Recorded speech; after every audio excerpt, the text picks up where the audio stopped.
ചൊല്ലി പ്രാർത്ഥിച്ച് നമുക്ക് ശുശ്രൂഷകൾക്കായിട്ട് എടുക്കാം.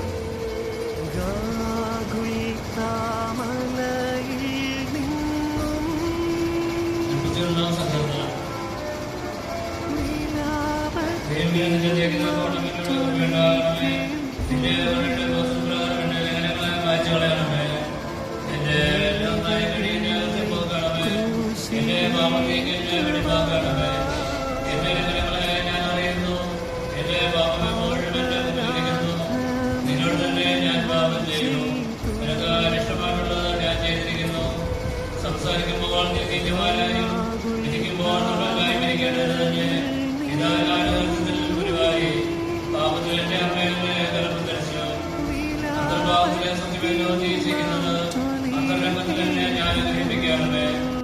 ആദ്യം മുതൽ എന്നേക്കും തന്നെ ആമേൻ. ഇത്രയും ബഹുമാനപ്പെട്ട ഡോക്ടർ തോമസ് ഇബ്രാഹിം മലേശ്ശേരി അച്ഛൻ, കർത്താവിൽ ഏറ്റവും സ്നേഹമുള്ളവരെ, നോമ്പിന്റെ കാലഘട്ടമാണ്.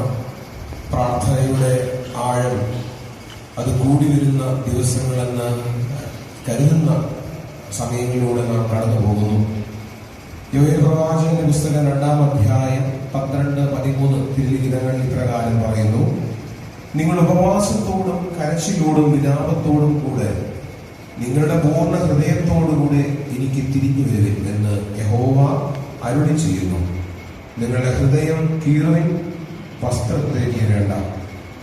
സ്നേഹമുള്ളവരെ, നോമ്പ് പുറമേയുള്ള ആചരണം അല്ല, മറിച്ച് ഹൃദയ പരിവർത്തനമാണ് ആഗ്രഹിക്കുന്നതെന്ന് വിശുദ്ധ ലിഖിതം പഠിപ്പിക്കുകയാണ്. ഈ നോമ്പിന്റെ കാലഘട്ടം ജീവിതത്തിന് മാറ്റം സംഭവിക്കുന്നില്ല എങ്കിൽ നമുക്കതുകൊണ്ട് ഒരു പ്രയോജനം ഉണ്ടാകുന്നില്ല.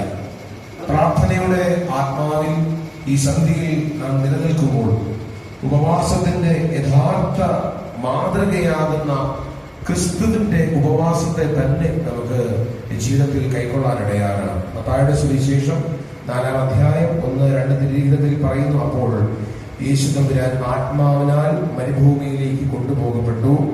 40 രാത്രിയുടെ പ്രതിസന്ധി അനുഭവങ്ങളിൽ നടുവിൽ കൊണ്ടുചെന്ന് നിർത്താൻ ഇടയാക്കി തീർത്തത് വചനം പൂർണ്ണമായി പഠിക്കുമ്പോൾ ധ്യാനിക്കുമ്പോൾ അറിയാം. ഇയ്യോബിന്റെ ജീവിതത്തിൽ സകല കഷ്ടതകളുടെ മധ്യത്തിലേക്ക് അവനെ കൊണ്ടുചെന്ന് നിർത്തിയത് വേറെ ആരുമല്ല, ദൈവം തന്നെയാണ്. അവനെ പരീക്ഷകനോട് ഇയ്യോബിനെ കുറിച്ച് നൽകുന്ന വലിയ ഒരു കർത്താവിന്റെ വലിയ ഒരു നിർദ്ദേശമുണ്ട്: എന്റെ ദാസനായ ഇയ്യോബിനെ നീ പരീക്ഷിച്ചു കൊള്ളുക, പക്ഷേ അവന്റെ ജീവനെ തൊട്ടുപോകരുത്. തിരിച്ചറിവുണ്ടാകണം. ജീവിതത്തിന്റെ എല്ലാ ഊശ്വര അനുഭവങ്ങളുടെ മധ്യത്തിലേക്കും എന്നെ കൊണ്ടുചെന്ന് നിർത്തുന്നത് കർത്താവ് തന്നെയാണ്. ആ ജീവിതാനുഭവങ്ങളെ ഭയചകിതമായ അനുഭവങ്ങൾ കൂടാതെ ദൈവാനുഭവത്തോടുകൂടെ മുൻപോട്ട് പോയി ഇതിനെ അതിജീവിക്കുവാൻ പ്രാപ്തമാക്കുന്ന കൃപ ഈ അനുഗ്രഹിക്കപ്പെട്ടവരെ 2026 വലിയ നോമ്പിന്റെ 2ാമത്തെ ആഴ്ചയിലേക്ക് നമ്മൾ കടന്നു വന്നിരിക്കുകയാണ്.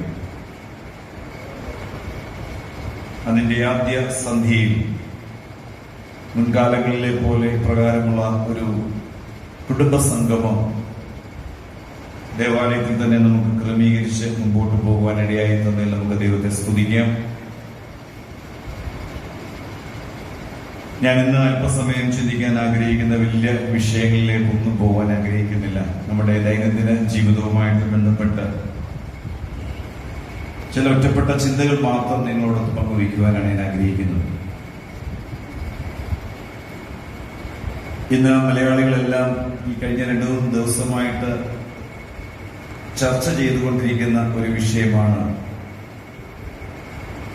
ആലപ്പുഴ മെഡിക്കൽ കോളേജിൽ കാണാതെ പോയ കത്രിക കണ്ടുകിട്ടിയതാണ് നമ്മുടെ ഇപ്പോഴത്തെ ചർച്ചാ വിഷയം.